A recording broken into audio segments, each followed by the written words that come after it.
Hello wapendwa wangu wa kipindi chetu cha afya uzazi, ni mimi tena Jeni. Karibuni kwenye kipindi chetu cha afya uzazi. Kama wewe ni mama, usiache kabisa kusubscribe, usiache kucomment, kulike na kushare. Leo tunakwenda kujifunza kwa nini watoto mapacha watano. Kwa nini mama anajifungua watoto watano, wawili, watatu na kuendelea. Kipindi hiki si mara ya kwanza kukirusha. Nimekuwa nikikirusha mara nyingi, lakini maswali pia yamekuwa ni mengi. Watu wanauliza kwa nini mwanamke anaweza kujifungua watoto zaidi ya wawili, akajifungua watoto watatu, wanne na watano. Ukifuatilia vipindi vyangu vya nyuma, nimeeleza kwa kirefu. Nilisema kwamba uzazi wa watoto mapacha kwanza sio uzazi wa kawaida, ni uzazi wa ulemavu. Ikiwa kwamba mama anaweza akapevusha mayai zaidi ya moja wakati wa muda wake wa kupevusha mayai, kitu ambacho sio cha kawaida. Jambo la pili, nilisema si kila mwanamke anaweza kuzaa watoto mapacha.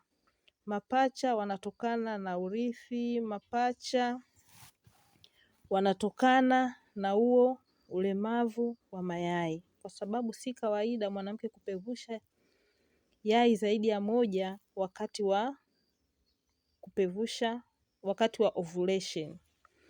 Kwa maana hiyo, mama anapozaa mtoto zaidi ya mmoja, basi uzazi wake unakuwa sio uzazi wa kawaida.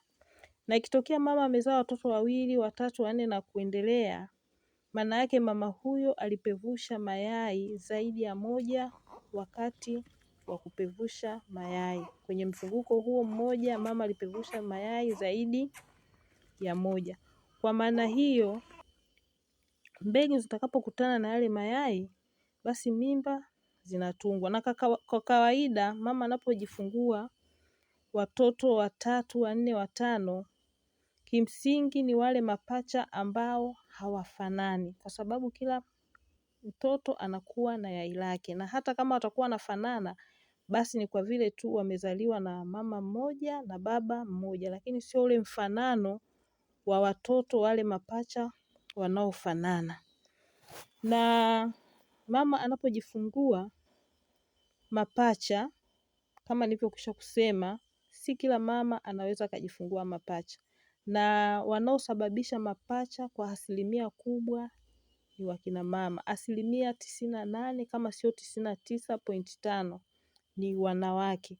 Wanaume wanasababisha mapacha kwa asilimia ndogo sana. Ikitokea baba, mbegu hiyo ina viini viwili, na hiyo kitu haitokei mara nyingi.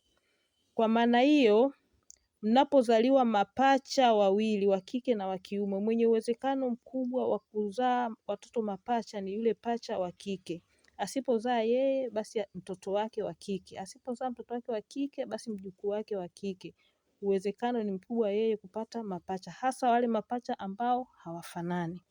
Kwa maana hiyo, wanapozaliwa mapacha wawili wanaofanana, waliotoka kwenye mfuko mmoja, yani waliotokana na yai moja lililojigawa, mapacha hao kwa kawaida huwa ni wa jinsia moja na wanafanana sana. Mapacha wanaotoka mifuko tofauti wanaweza kuwa ni wa jinsia moja au jinsia tofauti. Asanteni kwa kunisikiliza. Karibuni kwenye vipindi vyangu vinavyoendelea.